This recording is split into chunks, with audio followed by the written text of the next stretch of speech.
Begini kisah tentang Nabi ditelan hidup-hidup oleh sebatang pohon hingga tubuh sang Nabi terbelah dua.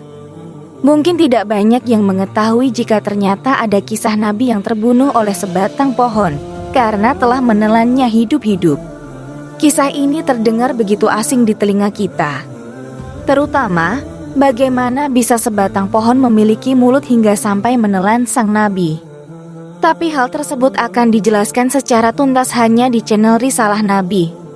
Sebelum kita lanjut pembahasan, tolong dukung channel ini agar konten Islam semakin berkembang dengan cara klik subscribe dan juga share video ini ke seluruh media sosial.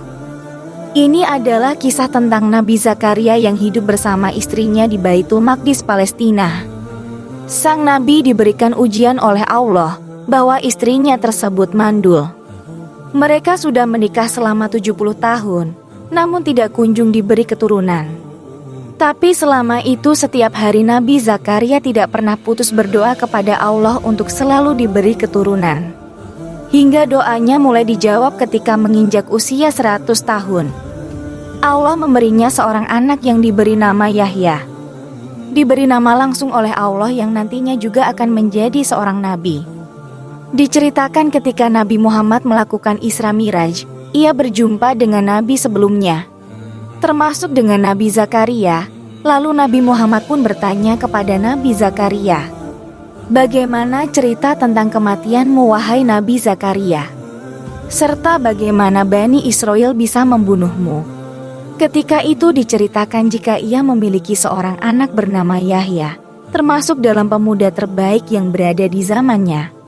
Dengan paras tampan dan kepribadian soleh, Nabi Zakaria ditelan sebatang pohon. Hingga pada suatu hari ada putri Raja Bani Israel yang suka kepada putra Nabi Zakaria berusaha menggoda dan mendekati putranya. Tapi tidak diladeni dan mulailah disusun rencana untuk membunuh putranya. Dihasutlah raja tersebut untuk membantu putrinya dalam menghabisi nyawa Yahya. Hingga rencana tersebut berhasil, namun target selanjutnya adalah Zakaria.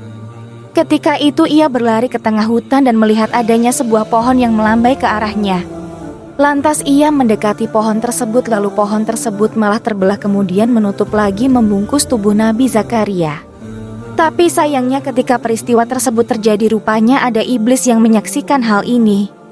Ketika sejumlah pasukan mendekati pohon tersebut, iblis ini menjelma menjadi manusia dan berkata bahwa Zakaria bersembunyi di dalam pohon tersebut. Mereka minta bukti karena tidak percaya dengan hal tersebut. Lalu ditunjukkanlah hal ini oleh si iblis.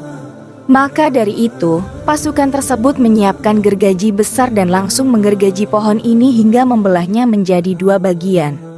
Akhirnya, secara tragis menyebabkan tubuh Nabi Zakaria pun terbelah menjadi dua. Tapi ketika itu Nabi Zakaria sendiri menjawab tidak merasa sakit, malah yang ada pohonlah yang merasa sakit. Maka dari itu iblislah penyebab utama kematian dari Nabi Zakaria. Semoga kisah singkat ini dapat memberikan sebuah hikmah. Apa yang telah berlaku terhadap sang Nabi Zakaria tidak terlepas, semua itu merupakan bagian dari ketentuan Allah. Bagi Allah, apabila sudah berkehendak tidak ada suatu hal yang tidak mungkin, semua akan berlaku sesuai kehendaknya.